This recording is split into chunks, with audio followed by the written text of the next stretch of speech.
After retirement कुछ भी ज़्यादा सोचने की ज़रूरत नहीं है। लोग सोच रहे हैं कि हम क्या करेंगे, क्या नहीं करेंगे, हमारा टाइम कैसे कटेगा, कैसे नहीं कटेगा, बच्चे हमारी सुनते हैं कि नहीं सुनते हैं। नहीं, इसके बारे में तो सोचना ही नहीं है कि बच्चे हमारी सुनते हैं कि नहीं सुनते। आप केवल अपने बच्चों को समझना सीखिए, उनके पास टाइम कितना है और वो कर क्या रहे हैं। आपके अंदर अपनी उस चीज़ को खोजिए जो आपने पूरी लाइफ किया है। क्या बोलना ज़रूरी है? आप मौन साधना कीजिए, मौन। आप कभी कभी शिवानी दीदी, ब्रह्मा कुमारी ईश्वरीय विश्वविद्यालय माउंट आबू राजस्थान, वहाँ के हेडक्वार्टर से जो मुरली चलती है, आप कभी उन्हें सुनकर देखिए। या आप अपने फील्ड में कहीं मंदिर में जाते हैं जहाँ आपके मन को शांति मिलती है, आप गंगा स्नान के लिए जाते हैं, आप हरिद्वार जाते हैं, या आप अपनी सखी सहेलियों के साथ या अपने दोस्तों के साथ किसी पार्क में बैठते हैं, तो प्लीज़ या तो मौन बैठिए। आत्मचिंतन करना है।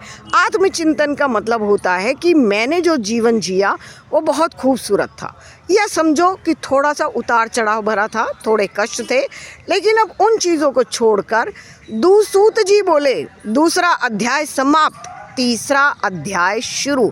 तो आप अपने तीसरे अध्याय को ये सोचकर कीजिए कि जो मैंने पिछले जन्म में किया था उसके अनुसार मुझे अपने माता पिता मिले, मुझे परिवार मिला, मुझे पैसा मिला, लेकिन अब मुझे अगले जन्म के लिए क्या करना है। अगले जन्म के लिए थोड़ा पुरुषार्थ करेंगे, और उस पुरुषार्थ के लिए हम क्या करेंगे? आत्मचिंतन। कि हमारा देश साधु संतों का देश है, संतों की वाणी यहाँ चलती है। यहाँ दिन निकलते ही जब सूर्य देव प्रकट होते हैं, जब सूर्य निकलता है तो सबसे पहले सूर्य को जल देते हैं सब लोग। मंदिर, मस्जिद, गुरुद्वारा, हमारे यहाँ 8 धर्म या इससे ज़्यादा हो सकते हैं। और भारत एक ऐसा देश है जहाँ सभी धर्मों को बहुत ही खुले दिल से मान्यताएं मिलती हैं। सब अपने अपने धर्म अनुसार अपने इष्ट देवों को याद करते हैं। तो हमारे पास एक सबसे अच्छा और सुखी, उसके बाद कहते हैं फिर हम दिन में क्या करें? दिन में आप उस काम को कीजिए जिस काम में आपको आनंद आ जाए। ज़्यादा बड़ा बड़ा काम मत कीजिए। सोचो कि अपने 2 कटोरी गिलास हम खुद जिस दिन धोना सीख जाएंगे, उस दिन हम उसे बार बार 4 जनों को बताएंगे, देखो मैंने कितने साफ़ किए। हमारे काम वाले आते हैं ना, लेकिन आप उनके काम में और अपने काम में थोड़ा सा अंतर महसूस ज़रूर करेंगे। आप अपनी बेडशीट को खुद झाड़िए और खुद ही बिछाइए, उसके पिलो कवर बदलिए, और जब आप उसकी सलवटें निकालेंगे ना अपने हाथ से, यकीन मानिए उसमें आपके 15-20 मिनट, आधा घंटा बहुत आराम से चले जाएंगे। और आप ऐसे खुश होंगे कि ये क्या। और बार बार बच्चों को भी बताएंगे, देखो मैंने अपना, आप अपने लिए जीवन को जी रहे हैं, ना कि दूसरों के लिए। आपने अपनी लाइफ को दूसरों के लिए जिया, शेयर किया, वो एक आपका फ़र्ज भी था और एक कर्ज भी था। लेकिन आप आफ्टर रिटायरमेंट हर चीज़ से जैसे थोड़ा सा आज़ाद हो गए। आप कोई भी काम कर सकते हैं घर में बैठे बैठे। आप सोफ़े की कवर ठीक करके देखिए और उनकी सलवटें निकालिए।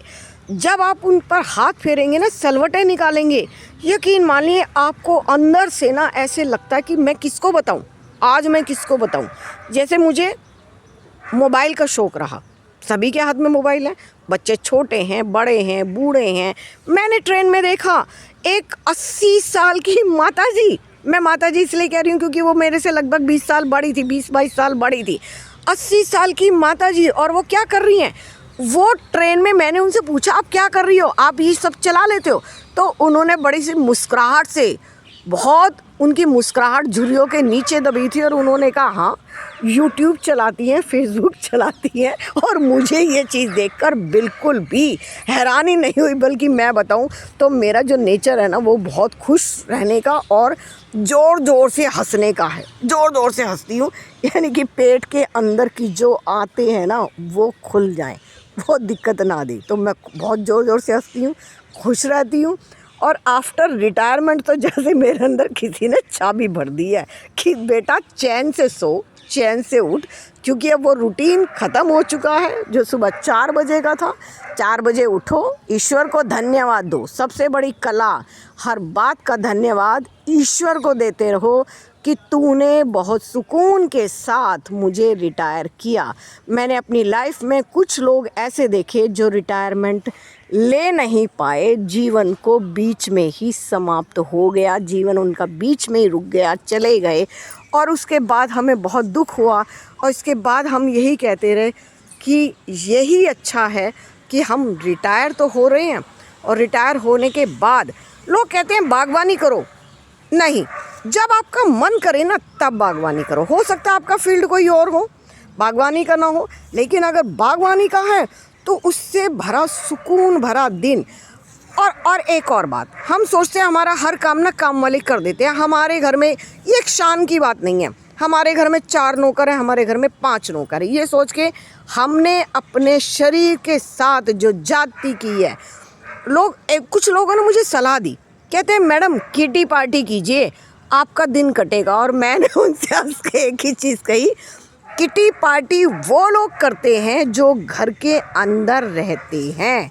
किटी पार्टी मीन्स होता है हमने 10-20 महिलाएं अपने आसपास की एक साथ हम इकट्ठे हुए, हमने बातचीत की, अच्छा खाना खाया, फ़ोटो खींचा और रील्स बनाई। लेकिन मुझे किटी पार्टी अच्छी चीज़ है, जिनके लिए है उनके लिए बहुत अच्छा है। शायद मैंने कभी नहीं की इसलिए मुझे थोड़ा सा अजीब लगता है। किटी पार्टी कीजिए, लेकिन मेरी लाइफ ऑलरेडी किटी पार्टी थी। मैं 30 साल जॉब में रही और मेरे साथ 100 का स्टाफ होता है। स्कूल टीचिंग जो होती है ना, दिल्ली में जो स्कूल होते हैं वहाँ पर 100 का स्टाफ होता है। तो 100 के स्टाफ में किटी पार्टी की कहाँ ज़रूरत पड़ती है हमें, क्योंकि हम अपना लंच जो शेयर करते थे ना, हमें 20 मिनट केवल मिलते थे वहाँ पर अपना जो लंच है वो फिनिश करना था केवल 20 मिनट के अंदर। और उस 20 मिनट में हमें 20 वैरायटी मिल जाती थी। कोई लाया कड़ी चावल, कोई लाया राजमा छोला, किसी ने बनाए पिज़्ज़ा, किसी ने बनाए बर्गर, और कोई लाया सिर्फ अचार और पराठा, और कोई को चाय भी सुबह सुबह नसीब नहीं हुई। तो हमारी 100 लोगों में कम से कम 20 लोग 25 लोग हम एक ग्रुप में बैठते थे।